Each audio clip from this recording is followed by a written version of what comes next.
நாம் கொடுக்கக்கூடிய தான தர்மம் இருக்கிறதை வலது கை கொடுப்பது இடது கைக்கு தெரியக்கூடாது என்று சொல்வார்கள். அது எப்படி தெரியாம இருக்குமா? இலக்கிய ரீதியிலே சொல்லக்கூடியது. அப்படின்னா என்ன? அந்த அளவிற்கு யாருக்கும் தெரியாத அளவிற்கு நாம் என்ன செய்யணும்? சதகா செய்ய வேண்டும், சகாத்து கொடுக்க வேண்டும், தான தர்மங்களை கொடுக்க வேண்டும் என்பதுதான் இதனுடைய நோக்கம். சரி, 4 பேருக்கு தெரிஞ்ச மாதிரி கொடுக்க கூடாதா? அல்லாஹ் சொல்கிறான், சதகாத்தி ஃபஇல்மா, 4 பேருக்கு தெரியும்படி நீங்கள் செய்யுங்கள். அப்படி செய்தால் அதுவும் நல்லதுதான் அல்லாஹ் சொல்கிறான். அப்ப எப்படி 4 பேருக்கு தெரியற மாதிரி செய்யலாமா? அல்லாஹ் சொல்கிறான், தாராளமாக செய்யுங்கள், அது நல்லதுதான். எப்படி? இப்ப உதாரணத்துக்கு தொழுகைக்கு வர்றோம், தொழுகை முடிஞ்சிட்டு வெளியே போறோம், ஏழை எளியவர்களுக்கு நம்மால் முடிந்த உதவிகளை செய்கிறோம். 4 பேர் என்ன செய்வாங்க? பார்க்கத்தான் செய்வாங்க.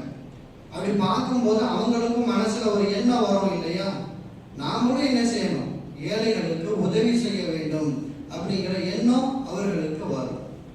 சில பேர் இருக்கிறாங்க, தங்களுடைய பிள்ளைகளை தொழுகைக்கு அழைத்து வருவார்கள், குழந்தைகளை அழைத்து வருவார்கள். தொழுகை முடிந்து வெளியே செல்லக்கூடிய அந்த நேரத்திலே குழந்தைகளுடைய கையிலே காசுகளை கொடுத்து ஏழை எளியவர்களுக்கு கொடுக்க சொல்வார்கள். இந்த குழந்தையும் ஒவ்வொருத்தருக்காக கொடுத்துட்டு வரும். இதையும் 4 பேர் என்ன செய்வாங்க? பார்ப்பாங்க. அப்ப அவங்களுக்கும் ஒரு ஆசை வரும், நாமளும் என்ன செய்யணும்?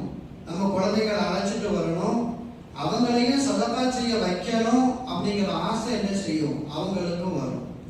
அது மட்டுமல்ல, இந்த குழந்தைகள் இருக்கிறார்கள் அல்லவா, இவர்கள் வளர்ந்த பிறகு இவர்களுடைய பிள்ளைகளையும் தொழுகைக்கு அழைத்து வருவார்கள், அவர்களையும் சதகா செய்ய வைப்பார்கள். பிறகு அவர்களுடைய குழந்தைகள், இப்படியே பாரம்பரியமாக ஒரு எண்ணம் இருக்கும். நாம என்ன செய்யணும்? 4 பேருக்கு உதவி செய்யணும் அப்படிங்கிற எண்ணம் வந்துவிடும். அப்ப ஒருத்தர் தான் வெளிப்படையா கொடுக்கிறாரு 4 பேருக்கு தெரிகிற மாதிரி, அது 4 பேர் பார்க்கிறாங்க. பார்க்கக்கூடிய எல்லோருக்கும் ஒரு ஆசை வருகிறது, நாம இந்த மாதிரி ஆகணும்னு.